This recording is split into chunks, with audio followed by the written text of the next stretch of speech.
3, 2, 1. Cut that shit.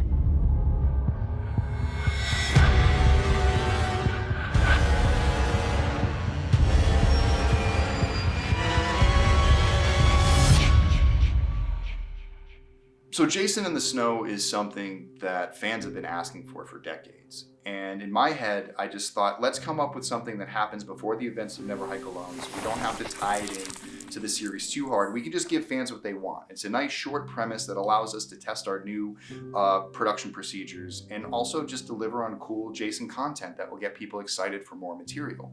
And the concept of Jason brutally murdering someone in the snow was pretty easy. I came up with a quick scenario with the bow and arrow and the axe to the mouth. And the more I thought about it, I realized that I was diving into this concept that Friday the 13th has done for decades, which is glorify the kill. But then I started to think about, like, what happens after the kill?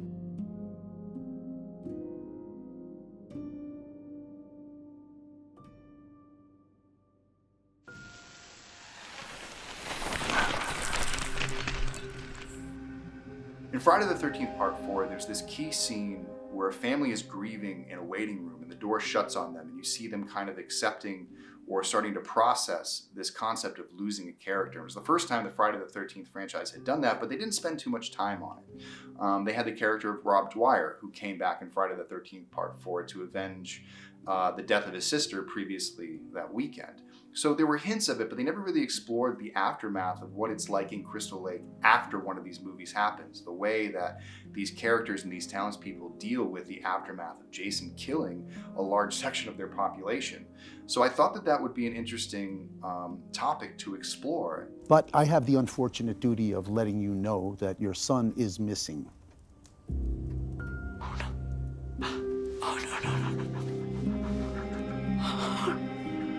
Vinny, how you feeling? Good. And give us a little update. Yeah, we're getting a scene with Anna and Vin, where Rick informs Diana that her son's missing. Love you. Gotta go.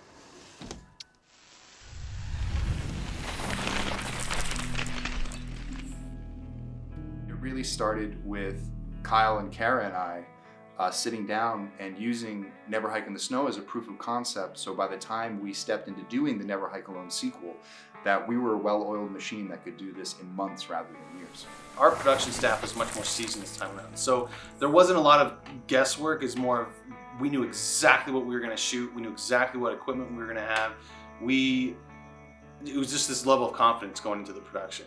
The biggest hindrance was the snow. And when we were shooting in March, I mean, it just dumped on us in Big Bear. So we had feet of snow, and it was definitely difficult maneuvering our picture vehicles and our moho. But I mean, despite all that, I feel like this was probably one of the smoothest productions we've had for Womp Stomp Films.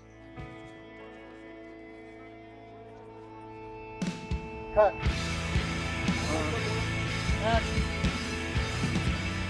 Yeah, rack off this and action. Action. T26A, take one, marker. Yep, turn around. Anna, get into position. It's Never Hike in the Snow, goddammit! You set it up for me? 18 millimeter wide, two shot of Jason and Mabry as I attack.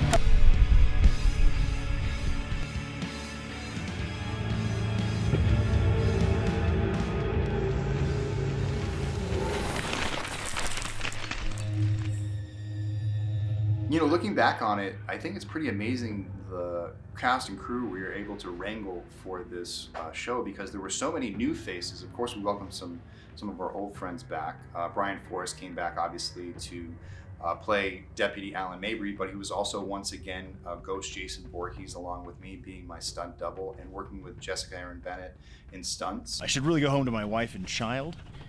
I just read the sides and I've already forgotten their names, so clearly I don't care much about them, because I'm going to go investigate, because I am a Wessex County deputy. So having Bryan back was amazing, because obviously Bryan and I developed a really great chemistry on Never Hike Alone. So to carry that over into Never Hike in the Snow was like just putting on the old suit again. I mean, by the time we got done with Never Hike Alone, Bryan got it. We were imitating each other very well. You couldn't tell who was in the costume. I often get credit for Bryan's work all the time, and I have to correct people. I mean, Bryan and I are like 50-50. Bryan does a lot of the stunts, a lot of the technical stuff I cannot be in costume for, because if I'm not behind camera, that's 3 extra takes that we have to do, and that extends the day out, and we'll never be able to finish our days. So I got to give Bryan a lot of credit in this film. I take the credit as Jason Voorhees, but he might have the time code on me. He might have more time in this film than I do. So my tip of the cap to him. He stepped in, did the bow and arrow scene. He did half the scenes in the attic. And we just kept trading back off, but it's so comfortable having him in that role because I know he can do it. And it's so much fun to go back and forth and be able to direct Jason Voorhees as much as it is to play Jason Voorhees. It's really exciting to be back for the second film. On the first one, we did a lot of world building, trying to figure out how our version of the Friday the 13th franchise, would kind of inhabit this timeline that we've been creating. So having spent a lot of time designing what Jason, acts like, moves like, his, kill procedures, even just the choreography behind his hack and slash methodology, it's been nice to kind of revisit all that, but this time in the snow. But I think the more amazing thing that Bryan did is when he wasn't playing Jason, he was playing Deputy Alan Mabry, who's like the sleeping giant of this film. He's this background character that's asking all the right questions, that's trying to do the right thing, and he plays it brilliantly. I mean, he plays this role that quite often in most horror films, or especially in Friday the 13th films, get kind of thrown off and not taken seriously. But we show that even this side character who has this family, who is trying to do the right thing, is trying to figure out what's going on, who doesn't know the legend of Jason Voorhees, is also new to this town, trying to figure it out. I think Bryan did such a great job of making that believable, of being earnest, of feeling like a cop who's trying to do the right thing and ultimately being struck down by his superiors. That's an order. Copy you, Chief. Hey, you want something to do tonight? Log this into evidence, write up the trespassing report on this son of a bitch, and get this shit heap towed out of here. Yes, sir.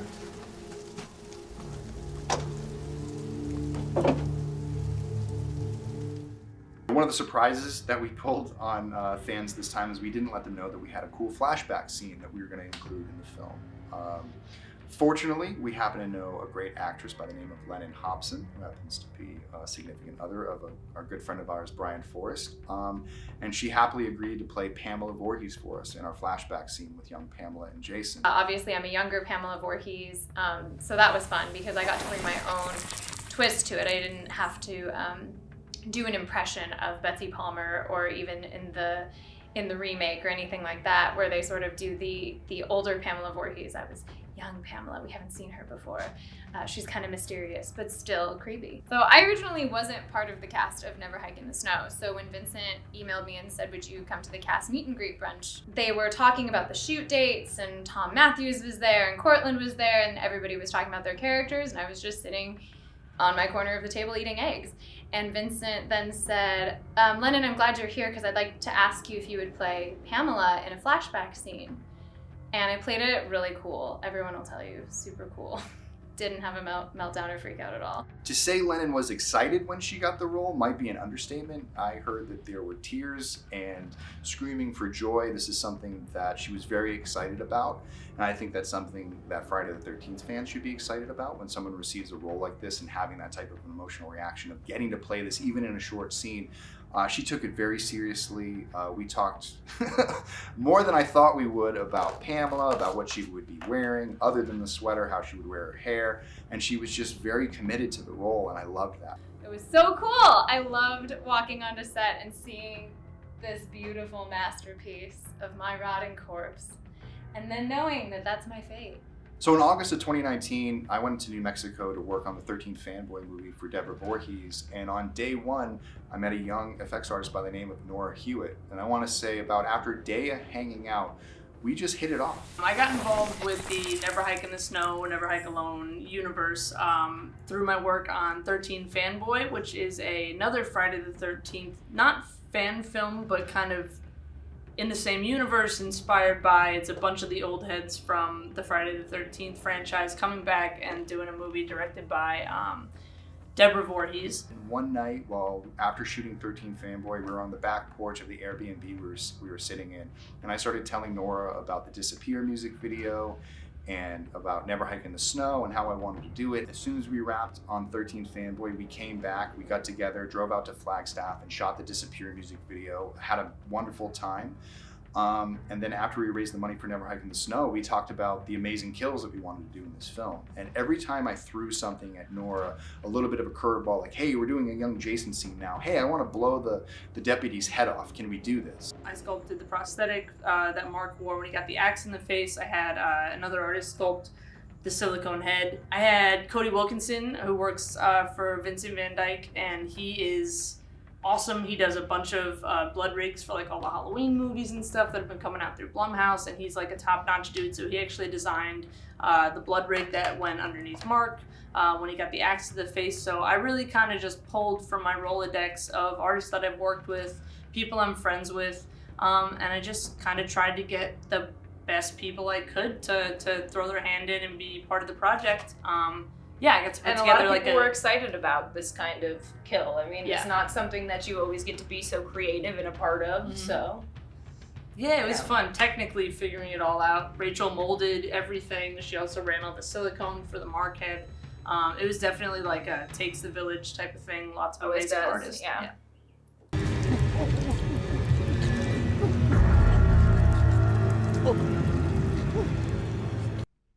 Cut. Wow. The axe to the mouth is something I've had in my head for a long time, and so to see it portrayed actually on screen and to see people reacting to it and see all that blood flying out of his head, it was really rewarding for me, and it was something that I wanted to do for a long time that I didn't really get to do on Never Hike Alone, was actually kill my characters on screen. But I mean, I think the real show stealer was Dead Head Mark, the dead Mark body that we had in Jason's cabin. Just fantastic work by Nora, painting it and dressing it on set and just doing an amazing job. And we really couldn't have done this film without her. I mean, it really hinged on us having amazing effects. And I was very lucky that Nora and Rachel came along because the film is that much better for it.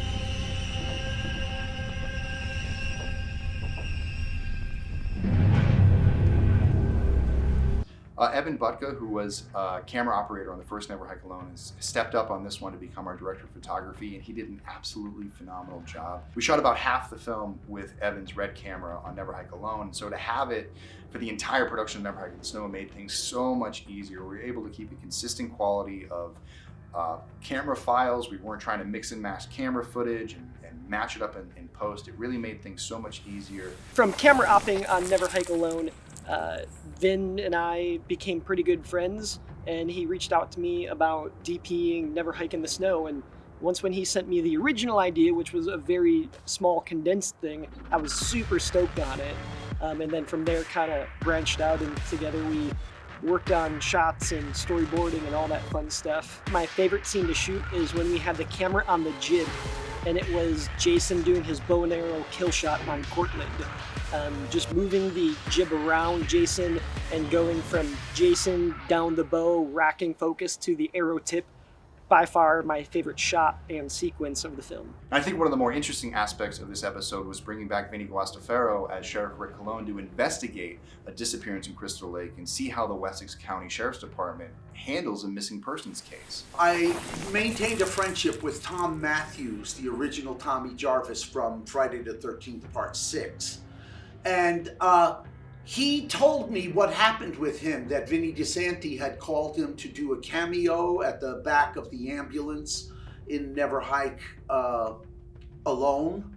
And he called me and he said, yeah, I've been having a lot of conversations with Vinny DiSanti. He's a young guy, he's creative, he's smart, he's got great ideas. And he was talking to me, meaning Tom, about bringing you, meaning me, Vinny, back to the movie as Rick Colon. What do you think? If you like the idea, give Vinny a call. I did Never Hike Alone, and I thought, well, we might as well get Rick Colon back in the swing of things. So I think it's been a while, but I think I mentioned something to Vincent to see if he was even open about reprising his role, and he was all for it. So then I mentioned it to Vincent, and it worked out. He talked to me about the ideas. I said, I'm down, let's go, let's do it, let's bring Rick back.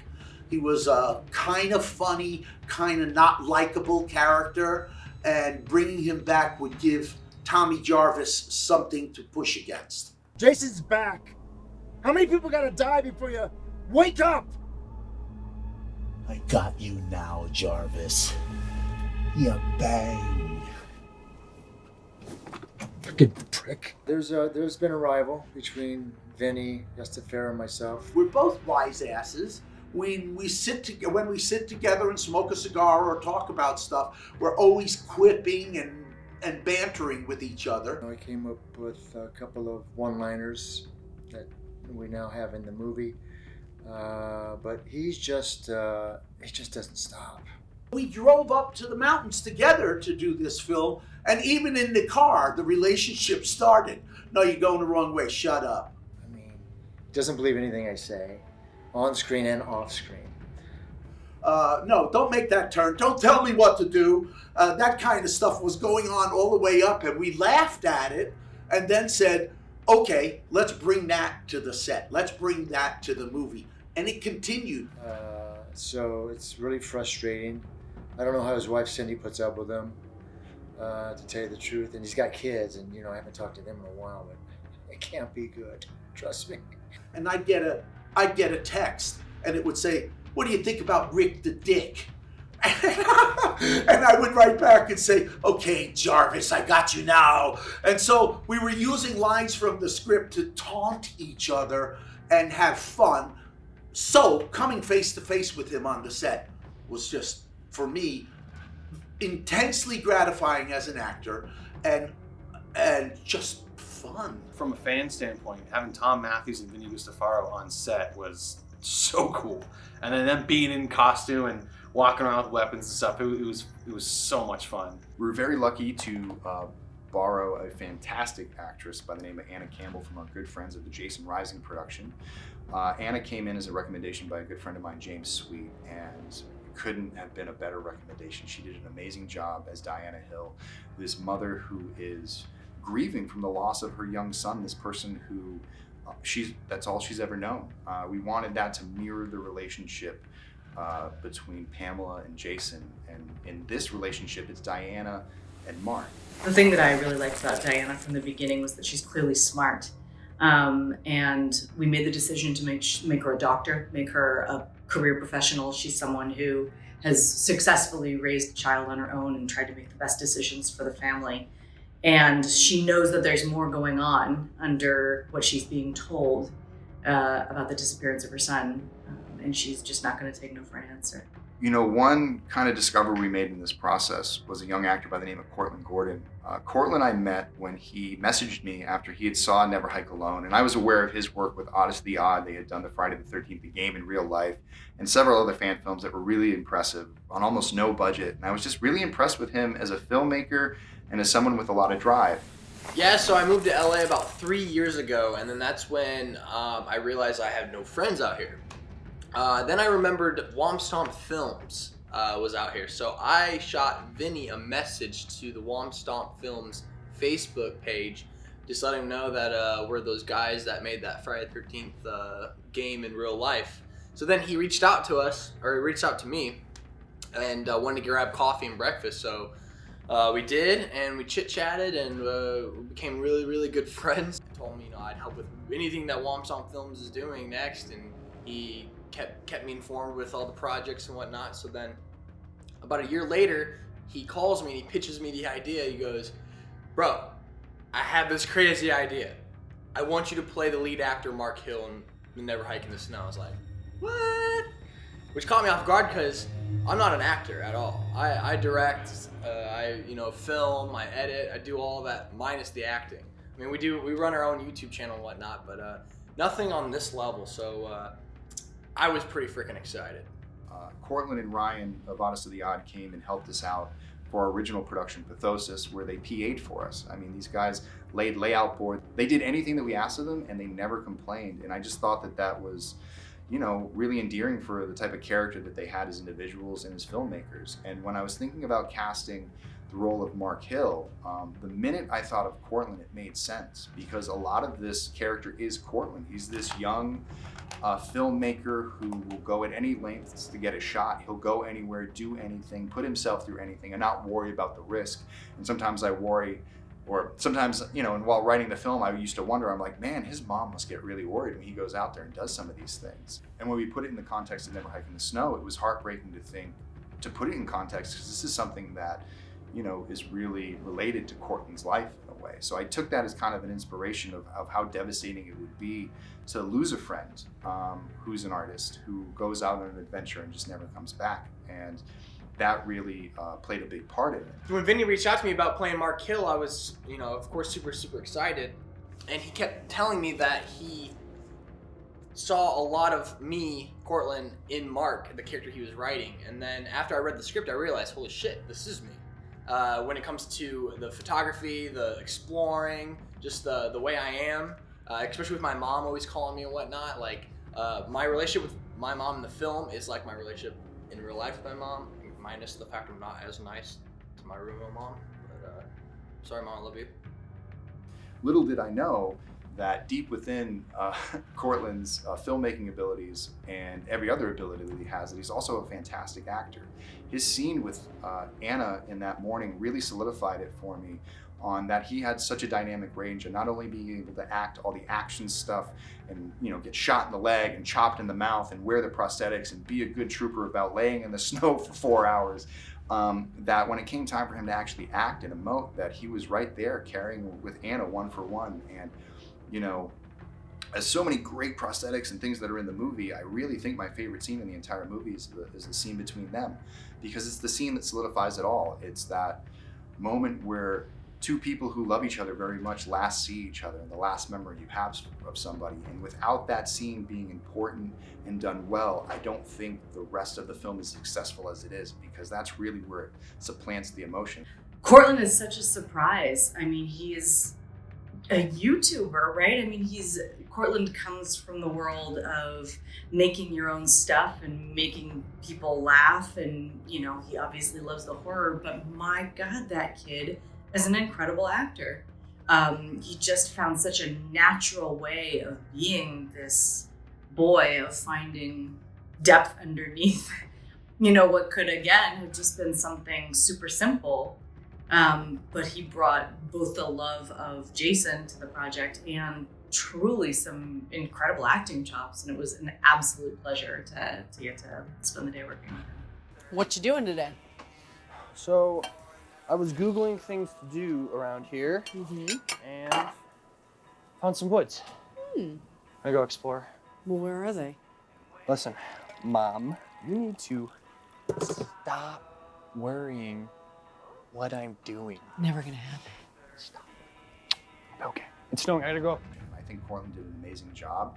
And, you know, having him and Ryan on set, which was a lot of fun, as a PA AC running around, you know, we really put Ryan through the works, which was a lot of fun. We like picking on Ryan, but he did an amazing job, and I know that the guys in the crew were really appreciative of him being there, and that was a big part of it. I think for all of us, you know, the original cast and crew from Never Hike Alone, obviously we kind of grew close and we became sort of like a little family, you know.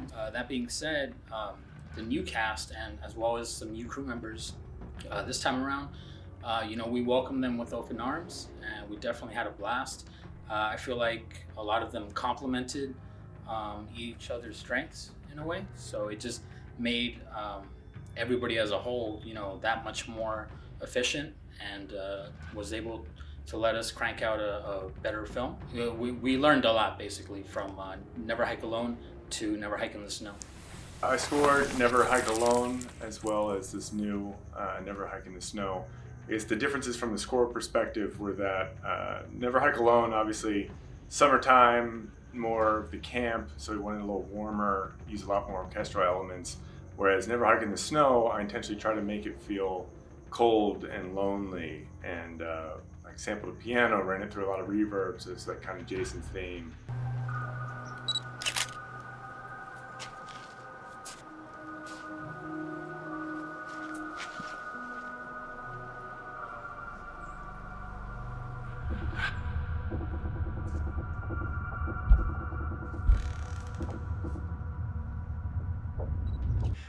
Right away, Ryan gravitated straight towards the material, knew the types of sounds that we wanted to do. We worked really hard in editorial to come up with a temp score for him to follow, but once he got the first nugget of temp, he knew exactly what to do with the rest. Being Jason is amazing. Having the cowl and the mask and the big, scary hands. The only problem with the scary hands is they're very jiggly, rubbery, jelly. We call them the jelly hands. The big old scary jelly hands. And funny enough, it is hard to grip things when you are wearing giant jelly hands. Dragging Courtlan's still writhing body off into the woods was really hard. Our amazing stunt coordinator, Jessica Aaron Bennett, was literally, Miss like, let's do this no matter what, because we were like, maybe we'll do something else. And she's like, no, we're gonna figure it out. So we ended up taking off a hand. Nora came and painted the hand to look like my hand, to look like the jelly hand, and then just rigged up this like weird like paramedic climbing rig where it would basically tie a rope to Courtlan's ankle around his boot and then up through and around my arm so that I could basically use my whole body to pull while it looked like I was holding on to his shoe. Because jelly hands, not known for grip. Vinny woke me up one morning at like 4:30. I don't remember how, it was early. It was like the first night we were out there. And he was like, dude, you, me, and Evan need to go out and go film in this. Come outside right now and look at it. I walk outside and it is like the perfect atmosphere for a horror film. It was foggy, it was cold, there was some snow. So yeah, we were out there running. He had me running. I felt like I was back in college football. He had me running up and down all over those woods up in Big Bear. And man, I'm telling you what, I am out of shape. The Bronco wouldn't start. So we had to basically jumpstart the Bronco.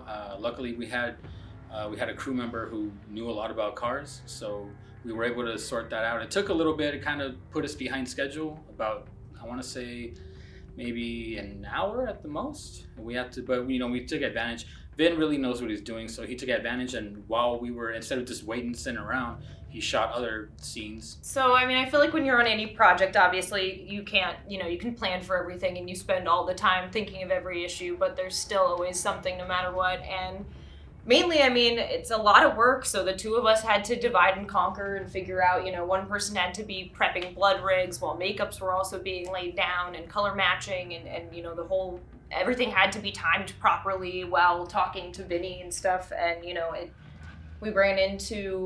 we had to test the blow-ups a few times, but without blood, which, was always a little different than it's actually going to look, so. Yeah, some of the things we did were kind of like one and dones. We couldn't really newly soil the snow with blood more than once or twice. Or wardrobe. Yeah, exactly. So there's always limitations, especially when you're working on an indie set. But that just makes you more creative and better problem solvers.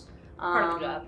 Yeah, so I mean, there was definitely a few snags. Even before we got to set, we had a few snags here or there with the build, but nothing that we couldn't overcome. And I mean, that's kind of the whole thing behind like special effects, is like you run into a wall and then you just kind of pivot and like, all right, how are we gonna fix this? Some of the best things that have happened in effects came out of a lot of issues. Total fucking mistakes. I mean, Like some of your people's favorite shit was like fuck that up, but it looked great in the movie and they used it. So I mean, happy accidents. Yeah.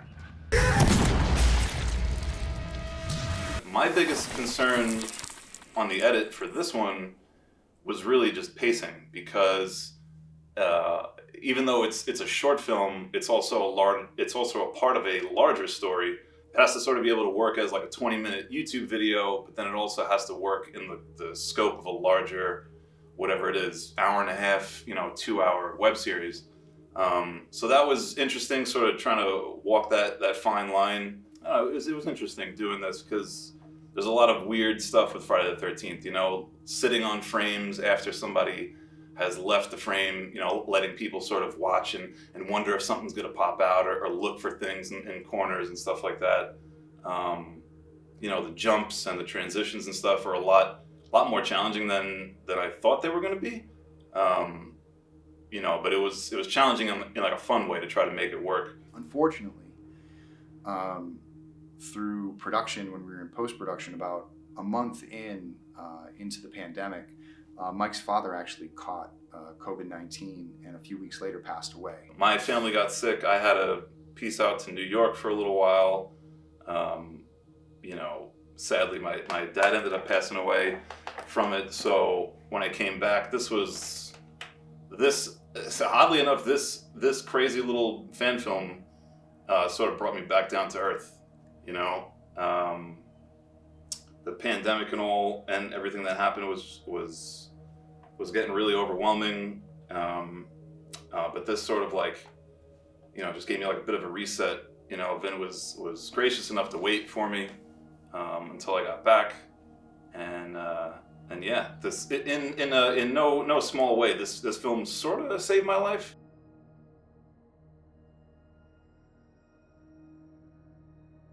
When Mike came back 2 months later, he was motivated and ready to work, and ready to put his heart and soul into something. And because of that, because of the dedication that he gave to the project really doesn't turn out the way it does without him.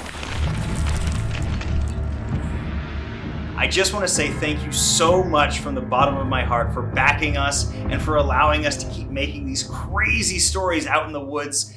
People, when they see us, think we're nuts, but we're so glad that you understand us and that you are one of us. So thank you so much for being a part of Never Hike in the Snow, Never Hike Alone, and we do hope that you will help us continue the Never Hike series. Hope to see you out there, campers. Remember, bring a buddy that you can run faster than. The film is out already, obviously. I hope everybody's enjoying it.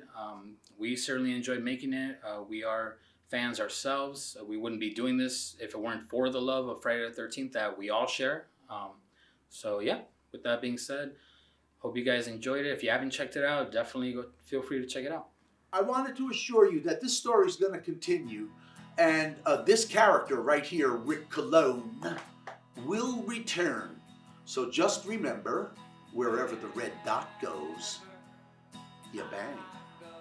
When Uncle Vinny brought me and Ryan on board this entire project, we couldn't have been more thankful. It was a dream come true to work in a Friday the 13th film. We've always dreamed of it. So, Vinny, we love you and we owe you, and we hope you guys enjoyed the film, and we'll see you in the next installment of Never Hike Again. All in all, this was such a fantastic shoot, and I really think, although it is a little bit shorter, we're really able to show you what Womp Stomp Films has to offer.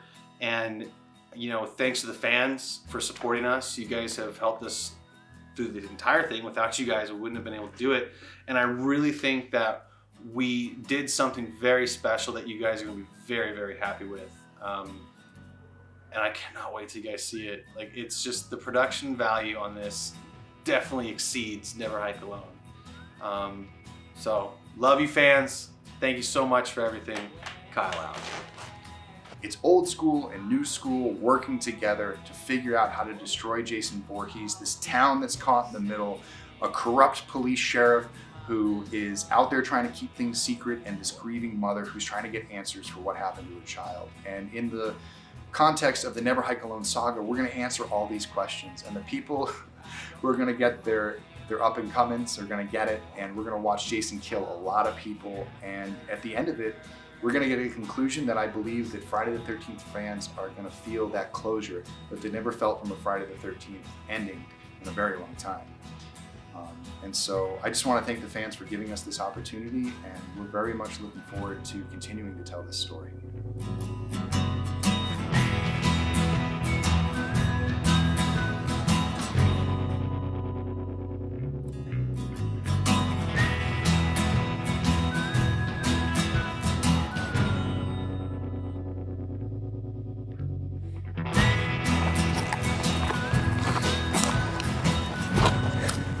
He even set up like a base camp right here, down at the bottom of the hill, but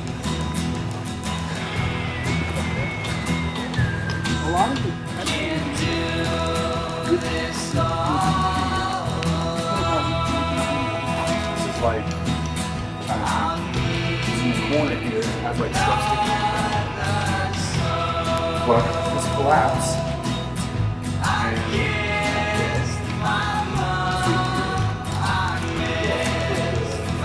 Courtlan thinks he's the big shot of this film because you know like Cat says that he can do whatever, but little do they know. Yeah. That's what really matters. Alright guys, I need to move this, can I move the car real quick?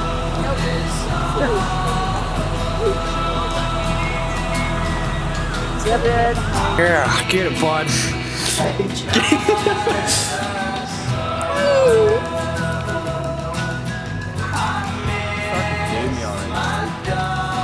Right away. Perfect.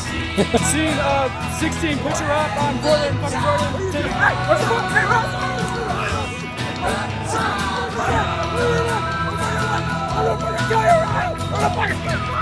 Hey, Everyone say snow. No!